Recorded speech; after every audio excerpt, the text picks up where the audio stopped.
Dos grandes mitos actualmente que se derivan directamente de la ideología burguesa es, por un lado, el mito de la democracia reducida únicamente a la igualdad jurídica, o en el mejor de los casos contemplando el llamado reconocimiento de la diferencia en el contexto de las reivindicaciones de reconocimiento de las minorías racial, sexual, culturalmente discriminadas. Y por otro lado, el mito del emprendimiento, que hace parte del mal llamado neoliberalismo, que debería llamarse neoconservadurismo, porque da la impresión de que la centralización de los medios de producción y de la riqueza socialmente producida en el capitalismo ha disminuido de tal forma que cualquier persona pidiendo un préstamo en el banco puede abrir su propio negocio, puede abrir su propia empresa y ser exitoso, como si solo fuera necesario ir al capital financiero del banco, solicitar un préstamo y ya podría uno participar en esa dinámica del capital en circulación, ignorando que uno evidentemente puede ir a prestar dinero del banco, el capital financiero cede un préstamo con intereses, uno puede llegar en el mejor de los casos a fundar su propio negocio, pero eso simplemente implica ser asimilado a la dinámica de competencia entre capitales. La persona emprendedora se va a encontrar con un mercado regulado por la competencia, donde los capitales con mayor composición orgánica transfieren plusvalía de los capitales con menor composición orgánica, con menor desarrollo tecnológico, y llegan a empobrecerlos a tal punto que los capitales que no se pueden mantener en la competencia simplemente son liquidados. Otras empresas, otras compañías son absorbidas por las compañías y las empresas más desarrolladas, de manera que el escenario de la competencia capitalista es semejante a la cadena alimenticia. El depredador más grande come al más pequeño, y el más pequeño son aquellos emprendedores que simplemente con un préstamo del banco, que luego se endeudan por los intereses, descubren que el capitalismo se basa en la explotación del hombre por el hombre y en la centralización de los medios de producción, que implica la apropiación del valor excedente no remunerado en el salario bajo la forma de propiedad privada y la apropiación privada en cada vez menos manos de la riqueza socialmente producida. Ese carácter cada vez más social del capital como valor en circulación entra en un conflicto irresoluble con la apropiación de clase de los burgueses de ese valor en circulación, y hoy en día, como en ningún otro momento de la historia del capitalismo, esa contradicción ha llegado al paroxismo de la crisis. Comparemos la condición de vida de la persona más pobre del mundo con la persona más rica. Una de las 9 millones de personas que se mueren de hambre al año, comparada con un Bill Gates, un Elon Musk o cualquiera de las 10 personas más ricas del mundo. Vamos a ver que la brecha es mucho mayor que la que existía, por ejemplo, entre un campesino y Luis XVI en la Francia revolucionaria, que la que existía entre la reina Victoria y un desempleado que se estaba muriendo de hambre en la Inglaterra victoriana,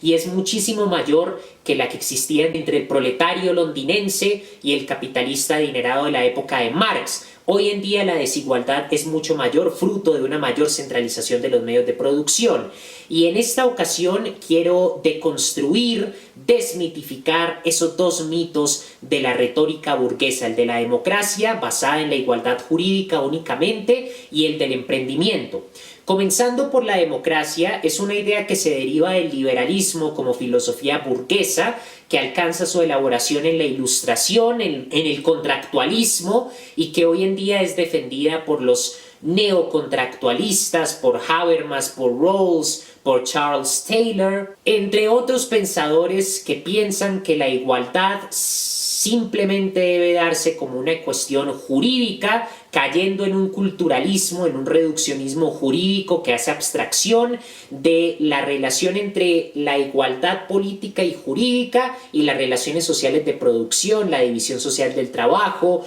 quién se apropia del excedente no remunerado en el salario, cuál es la relación entre valor y precio, la competencia entre capitales, cómo funciona la producción, cómo funciona el trabajo. Al desconocer los contractualistas, los liberales, los neocontractualistas, que la desigualdad en el modo de producción no es una cuestión que se pueda resolver en el plano jurídico, ni es una cuestión que se deriva del derecho, no es una cuestión de la igualdad reconocida o no en los párrafos burocráticos de una constitución, en la retórica tecnicista del derecho, sino que es una circunstancia que se deriva de contradicciones directas. Primero, el hecho de que la totalidad del valor que produce un proletario en su jornada laboral no le sea remunerada en el salario, de ahí lo que Marx llama la plusvalía, que se puede verificar empíricamente restando el precio de la mercancía que produce un proletario en cualquier sector de la economía con el salario que recibe. Esa diferencia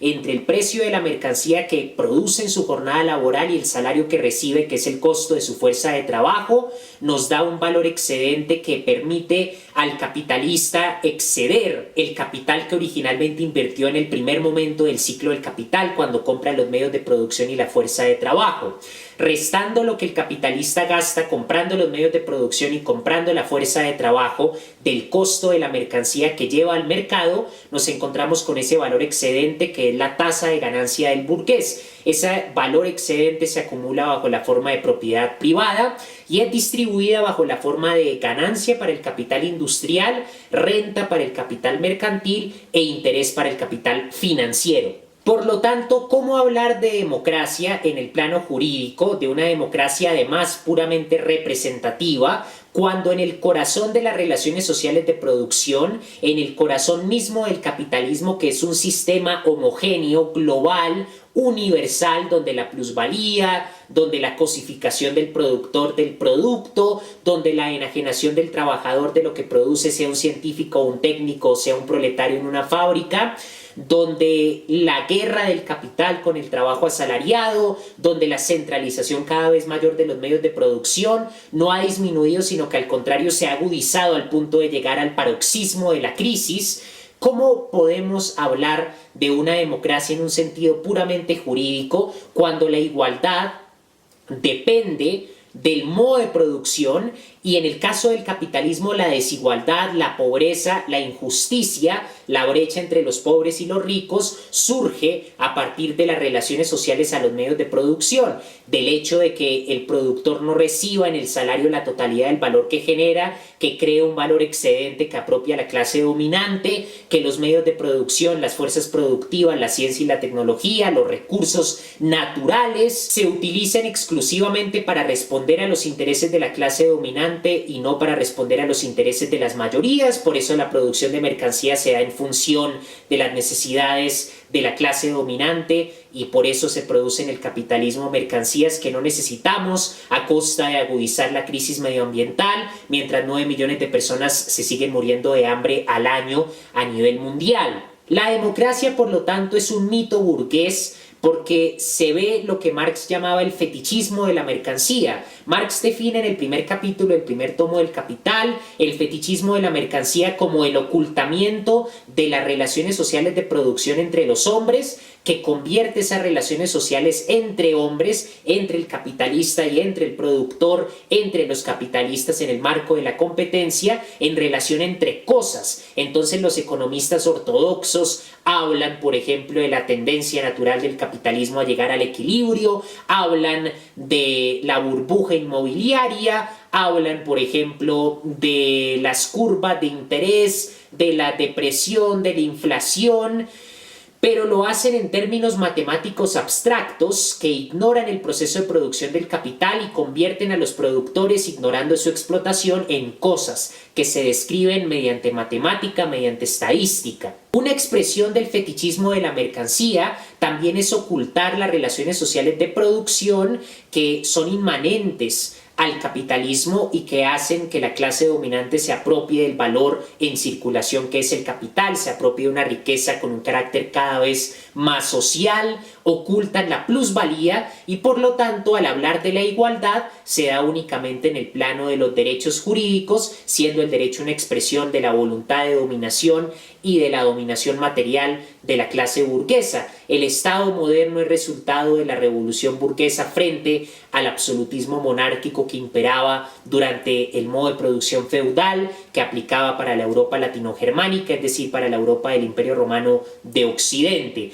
y que se supera gracias al valor acumulado del colonialismo. Luego, la democracia representativa y participativa, que se da únicamente en un fetichismo jurídico, en un reduccionismo del derecho que simplemente habla de derechos, pero ignora que en el modo de producción la desigualdad surge precisamente por la extracción de plusvalía absoluta y relativa, por la cosificación del proceso de producción de mercancías, por la instrumentalización de la ciencia, los recursos, los medios de producción y la riqueza en función de los intereses de una clase minoritaria que es la clase dominante, los propietarios del capital.